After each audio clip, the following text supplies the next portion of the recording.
විජයශ්‍රී ජයශ්‍රී මහා බෝධීන් වහන්සේ පිහිටන තැන දඹදිව ගයාවේ. දඹදිව ගයාවේ. ඊට පස්සේ තමයි භූත ඇටි ඊට පස්සේ ටික ටික හැදෙන්නේ.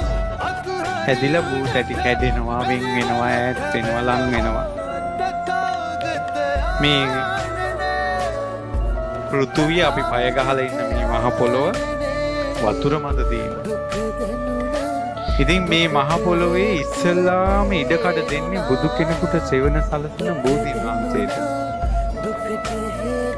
ඊට පස්සේ ඒ යුගයේ මේ දැන් අපි ගත්තොත් අපේ ගෞතම තථාගත බුදුරජාණන් වහන්සේ පහළ වෙච්ච මේ පහළ වුණේ 4 වෙනි බුදුරජාණන් වහන්සේ විදිහට මේ මහ භද්‍ර කල්පයේ. ඒ භද්‍ර කල්පයේ බුදුරජාණන් වහන්සේට බෝධීන් වහන්සේ